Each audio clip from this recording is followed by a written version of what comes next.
Hello everyone and welcome to the Ultimate 2021 Melbourne Cup runner by runner preview. Today in this video I'm going to be previewing each runner in the Melbourne Cup on Tuesday. I'm going to try to make it as engaging as I can for you, quick, sharp. You can listen along and follow my tips for Tuesday. So we're going to get straight on with the tab market. This horse has been the favourite for a while. Incentivize is the $2.30 favourite. Short Spanish Mission is at $9.50, the International, and $12 for Verry Elleegant, who ran very well in last year's Melbourne Cup. $21 for Grand Promenade, the Bart Cummings winner, and $15 for Twilight Rose, who was the Geelong Cup winner as well.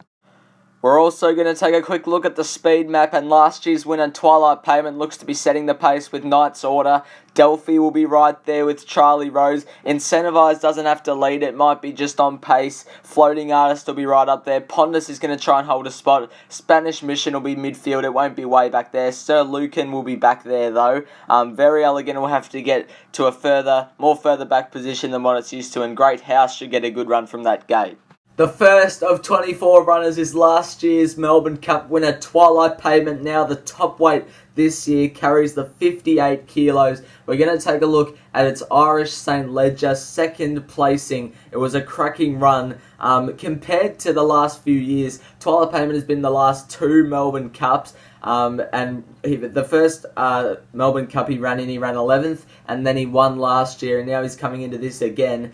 So 2 years ago, he was 6 lengths away from the leader in the St. Ledger. Last year, he was 5 lengths away from the St. Ledger and won the Melbourne Cup. This year, he was only 1 length off the St. Ledger winner. So he's improved again. So the weight step up, obviously it's a little bit of a query, but it shouldn't bother him too much compared to how he's racing lately. The gate from gate 2, he should, Knight's Order will obviously take him on. He'll be just behind the leaders or in front.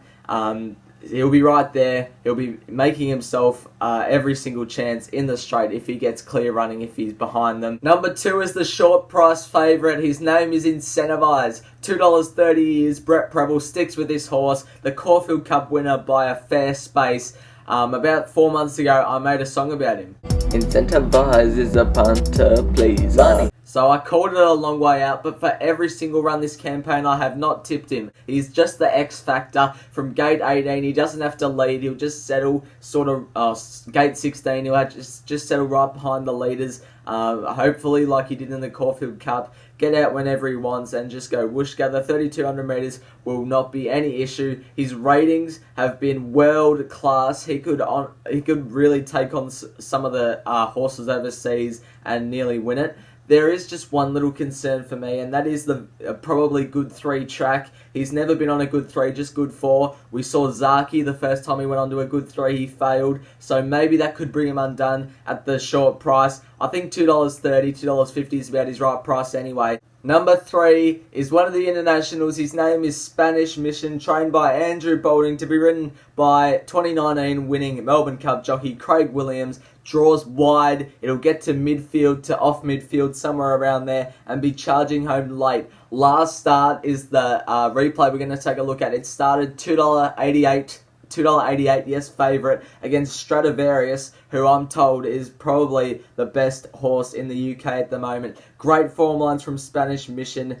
He can definitely win without surprising. There is one obvious big query, and that is the vet checks that he's been having. So he's been showing lameness all throughout the week. He passed the fitness test yesterday, but it's still not ideal that a horse before a Melbourne Cup especially is showing signs of lameness. So that's why I haven't got him in my top 4. He really needs to get past that, but on his form, Stradivarius form, it puts him right up there as one of the main chances. Number 4 is Verry Elleegant. She ran so well in the Melbourne Cup last year. She ran so well on the Cox Plate about a week ago. And she will be right on her game again on Tuesday.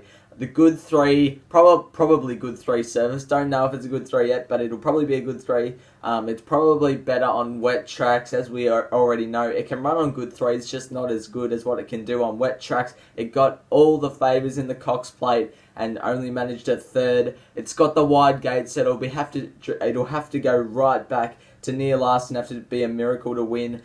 With the 57 kilos, that's obviously another query for Verry Elleegant. It just, everything's against it this time.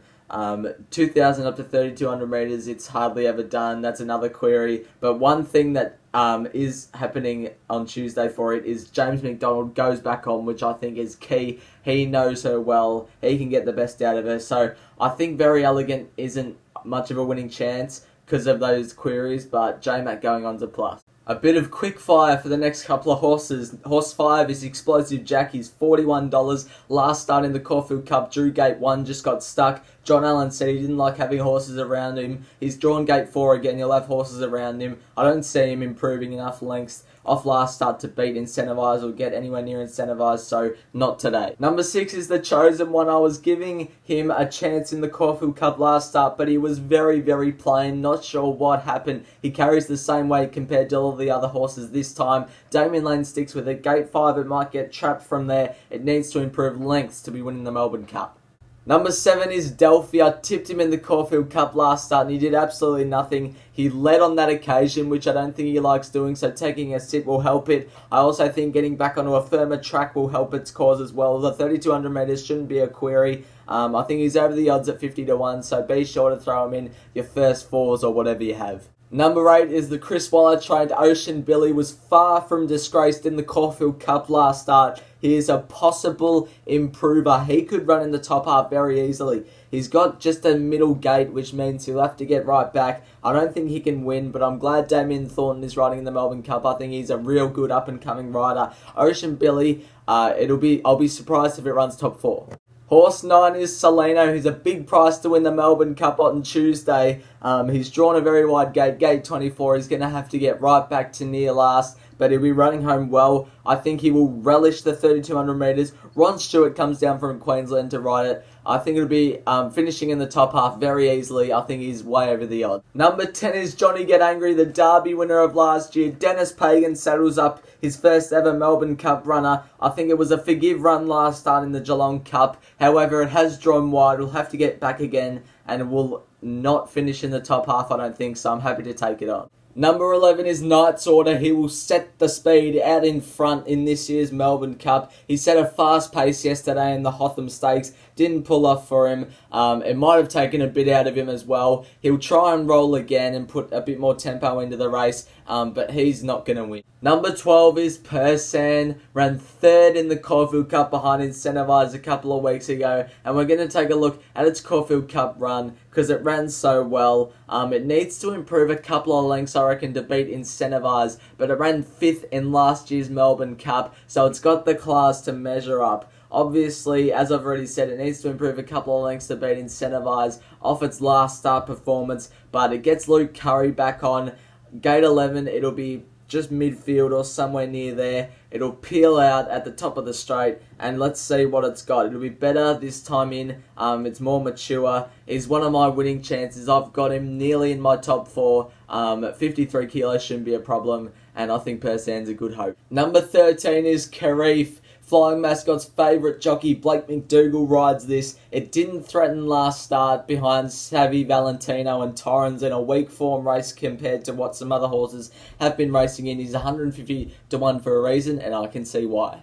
Number 14 is Master of Wine, a horse that I think is a tad over the odds. It was an inconclusive run last start in the Caulfield Cup, had some excuses, ran very well in the Bart Cummings prior when it didn't have any excuses. I think it can run well, can run in the top half without surprising. Number 15 is Pondus. Rachel King rides Pondus on Tuesday, trying to do what Michelle Payne did. Pondus has drawn gate 1, exactly what Michelle Payne drew and Jamie Carr last year, so Pondus can run well. Was very heavily backed in the Moonee Valley Gold Cup last start, but did not fire a shot. Probably got flattened from its first up run in the Bart Cummings behind Grand Promenade. However, it was a messy run race last start. Luna Flair won, so the form references are a little bit misleading. I think getting back on a firmer surface will help its course, however. Gate 1, it'll probably get stuck. It definitely won't be the leader. It'll be on pace, though. I don't think it can win. I don't think it can run top 4, but I think it can run in the top half.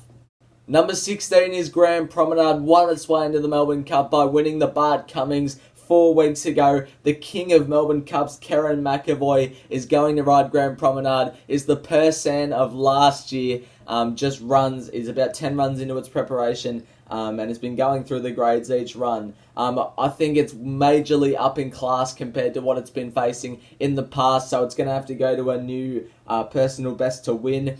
From the wide gate, it'll have to find cover pretty quickly. Well, not pretty quickly, it'll have to find cover, because usually you don't find cover from those wide gates. So Karen McAvoy will know what to do. He's the king of Melbourne Cups. He's a progressive type, but I don't think he's much of a winning chance.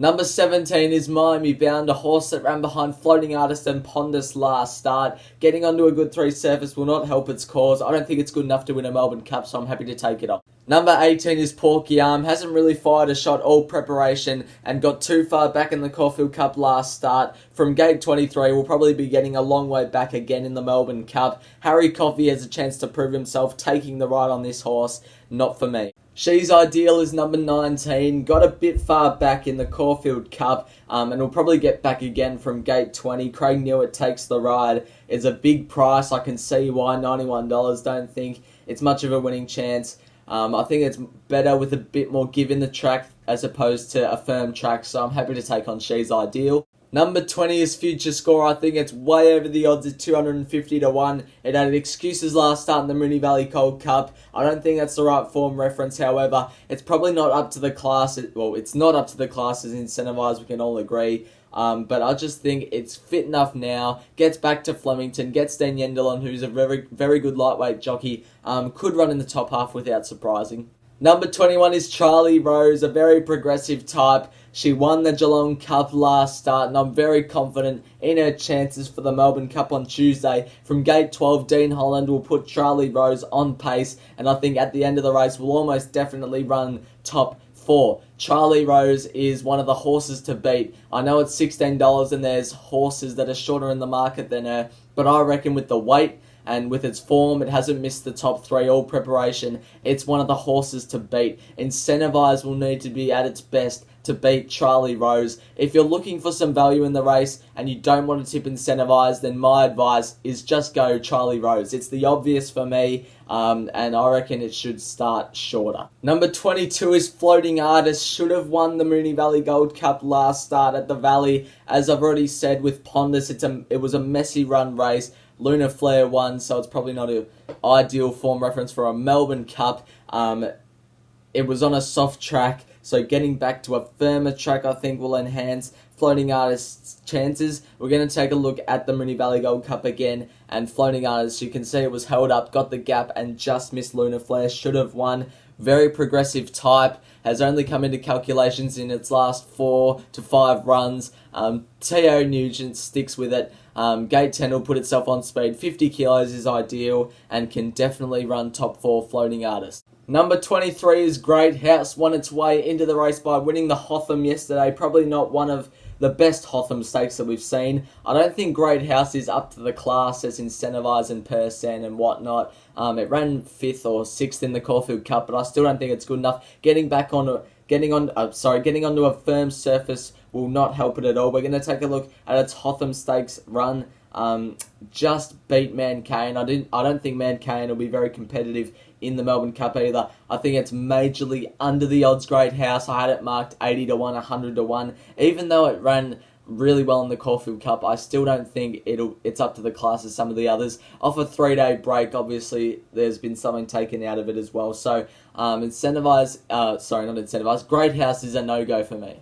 Number 24 is one of the internationals. Its name is Sir Lucan. Glenn Boss takes the ride for Gay Waterhouse and Adrian Bott. We're going to take a look at its Gordon Stakes second placed effort. It was 3 starts ago. Sir Lucan comes into this race 4th up. Now, it draws gate 18 for Glenn Boss. With the 50 kilos, it's going to have to get right back to near last and charge home. I think it can charge home. I'm not sure it can win, though.